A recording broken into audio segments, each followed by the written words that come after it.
अस्सलाम वालेकुम गाइस, कैसे उम्मीद है ठीक ठाक होंगे। मैं भी अल्हम्दुलिल्लाह ठीक ठाक हूँ।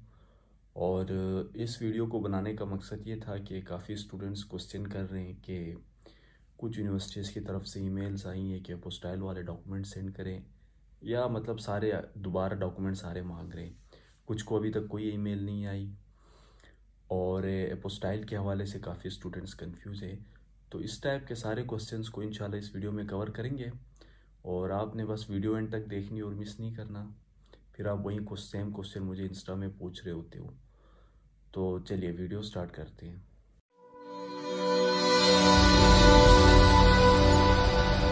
अच्छा, सबसे पहले तो रूडन यूनिवर्सिटी की बात करते हैं, क्योंकि रूडन यूनिवर्सिटी ने इस बार, क्योंकि रूडन यूनिवर्सिटी पहले इंग्लिश में कोर्स प्रोवाइड करता था, अभी इस बार ये इन्होंने चेंज किया है और वो कह रहे कि हम रशियन में पढ़ाएंगे।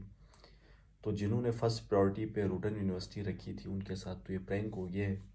अभी आपको सिर्फ और सिर्फ प्रिपरेटरी कोर्स लेना होगा या फिर अपनी यूनिवर्सिटी चेंज करनी होगी, कोई और ऑप्शन नहीं है। इन्होंने ऐसा क्यों किया है इसका रीज़न कोई नहीं जानता है, लेकिन बस इस बार ये हुआ है। तो रूडन वालों को, रूडन जिन्होंने फर्स्ट प्रायोरिटी पे रखी थी उनको मेल भी आई होगी कि आप प्रिपरेटरी कोर्स सेलेक्ट करें। तो आपको सेलेक्ट करना होगा प्रिपरेटरी कोर्स, क्योंकि वो लोग रशियन में ऑफ़र कर रहे हैं। और बाकी जो यूनिवर्सिटीज़ के विनर हैं उनको भी ईमेल्स आई हैं कि कंग्रेचुलेशंस, आपके जो डॉक्यूमेंट्स हैं वो हमारे पास पहुंच गए हैं। तो अब यूनिवर्सिटी आपके डॉक्यूमेंट्स को रिव्यू करेगी और देन मिनिस्ट्री की तरफ वापस भेज देगी। अच्छा, जिनको जो विनर्स है उनको मेल आया, रनर अप को अभी तक कोई ईमेल नहीं आई है, और ईमेल्स आ जाएंगी। ईमेल का इतना वो इशू नहीं है। जब मार्च 17 में रिज़ल्ट आएगा आपके डॉक्यूमेंट्स का, उसके बाद आपके पोर्टल के अंदर नए ऑप्शंस आ जाएंगे। उसमें आप अपने डॉक्यूमेंट्स को या अपने प्रोसेस को ट्रेस कर सकते हैं कि आपका प्रोसेस कहाँ कहाँ पहुँचा है। इन बिटवीन दीज डेज आपको ये करना होगा कि आप अपने डॉक्यूमेंट्स जो है वो रेडी रखें। एपोस्टाइल भी करवा दें, जितना हो सकता है जल्दी करवा दें, क्योंकि इस बार मुझे लगता है थोड़ा प्रोसेस जल्दी जल्दी हो रहा है। हमारे टाइम में तो ये था कि जो एपोस्टाइल वाले डॉक्यूमेंट्स थे या टेस्टेड डॉक्यूमेंट्स थे वो वीज़े के टाइम मांग रहे थे। अभी काफ़ी स्टूडेंट्स के मेल आई है कि एपोस्टाइल वाले टेस्टेड डॉक्यूमेंट्स उन्हें सेंड कर दें।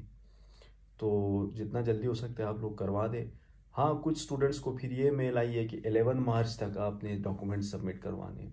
तो वो लोग दोबारा उनको ईमेल करें कि हमारी कंट्री का प्रोसेस तो अटेस्टेशन में टाइम लगता है, तो काइंडली मुझे 1-2 वीक दे दें, तो मैं आपको जो डॉक्यूमेंट्स है वो अटेस्टेड सेंड करूँगा। खैर, इसमें कोई इशू नहीं है, आप बाद में भी सेंड कर सकते, कोई ऐसी बात नहीं, लेकिन आप उनको इन्फॉर्म ज़रूर करें। अच्छा, फिर एक और क्वेश्चंस ये एचएससी वालों की, जिन्होंने एचएससी में भी अप्लाई किया था और ओपन डोर्स में भी उन्होंने अपनी जो एचएससी यूनिवर्सिटी वो फर्स्ट प्रायोरिटी पे रखी थी। तो अगर उनकी एचएससी की अपनी स्कॉलरशिप से रिजेक्शन हो जाती है तो क्या वो ओपन डोर्स में भी रिजेक्ट हो जाएंगे? तो ऐसा नहीं होगा, क्योंकि ओपन डोर एक अलग स्कॉलरशिप है, एचएससी एक अलग स्कॉलरशिप है। अगर आप एचएससी से रिजेक्ट हुए हैं और अगर आप ओपन डोर में विनर या प्राइज़ विनर हैं, और एचएससी का कुछ सीन यूँ होता है कि एचएससी के जो प्रोग्राम्स हैं वो आपको डिफरेंट कैंपसेस में देते हैं। फॉर एग्जांपल जो मॉस्को का कैंपस है उसमें हो सकता है विनर्स को सेलेक्ट करें, बाकी सेंट पीटर्सबर्ग वाले में रनर्स सबको। तो ये डिफरेंट है, इसमें आपको लिस्ट वो लोग खुद भेज देंगे कि अगर आप ये फील्ड ये प्रोग्राम चूज़ करते हैं तो आपको ये आएगा, क्योंकि विनर्स के लिए। लेकिन ये नहीं होगा कि अगर आप एचएससी में रिजेक्ट हुए तो आप ओपन डोर्स में भी रिजेक्ट हो जाएंगे, ऐसा नहीं होगा। अच्छा, और अभी सबको मेरे ख्याल से एक डिप्लोमा का जो सर्टिफिकेट है वो रिसीव हुआ है, विनर्स जितने भी थे और रनर अप जितने भी थे, आप सबको एक सर्टिफिकेट मिला है ओपन डोर्स की तरफ से। तो अगर उसको, उसका काम तो इतना नहीं है, अगर वो लोग कहते हैं कि इसे भी अपलोड करें देन आप उसको भी अपलोड करें।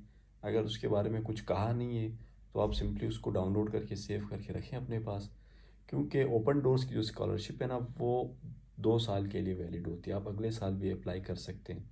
तो जब आप अगले साल के लिए अप्लाई करेंगे तो आपको देन ये डिप्लोमे वाली जो सर्टिफिकेट है इसे यूज़ करना है। तो फ़िलहाल इसका कोई यूज़ नहीं है, अगर वो आपसे मांग रहे तो आप अपलोड कर दें, अगर नहीं मांग रहे तो आप सिंपली इसको सेव करके रख दें। अच्छा, फिर एक और चीज़ है कि कौन कौन से डॉक्यूमेंट्स अपोस्टाइल करवाने। देखिए, अपोस्टाइल जो मास्टर्स के लिए जिन्होंने अप्लाई किया उनका तो कंफर्म है ना कि आपने अपनी बैचलर्स की डिग्री और ट्रांसक्रिप्ट, यही 2 डॉक्यूमेंट्स आपने अपोस्टाइल करवाने। अपोस्टाइल करवाने से पहले आप मोफा और एचएससी, मतलब ये सब तो करवाने हर हाल में, ठीक है। लेकिन क्योंकि इस बार ओपन डोर्स में बैचलर्स के स्टूडेंट्स भी आ रहे हैं, तो बैचलर्स के स्टूडेंट का अभी तक तो पता नहीं है कि आपने कौन कौन से एग्जैक्टली अपोस्टाइल करवाने। उन्होंने तो ये लिखा हुआ है कि आपने अपने लेटेस्ट जो एजुकेशन ली है उसकी डिग्री और ट्रांसक्रिप्ट उनको चाहिए। तो आप अपनी एफएससी की डिग्री और ट्रांसक्रिप्ट करवा दें। मैं तो कहता हूँ आप मैट्रिक की डिग्री और ट्रांसक्रिप्ट भी करवा लें, क्योंकि ऐसा ना हो कल को वो मांग ले। लेकिन एफएससी की तो आपने हर हाल में करवानी है, एफएससी की डिग्री और ट्रांसक्रिप्ट, ठीक है। ये हो गया। इनको आप अपोस्टाइल करवाएंगे, अपोस्टाइल करवाने से पहले मोफा से पहले आईबीसीसी, और देन ये सारी है।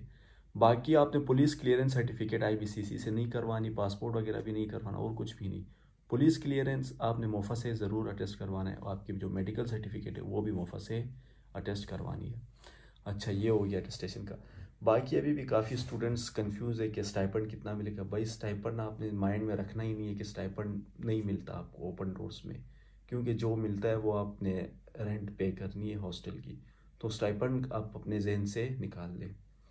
और डॉर्मेट्री जो है वो आपको यूनिवर्सिटी ख़ुद प्रोवाइड करेगी।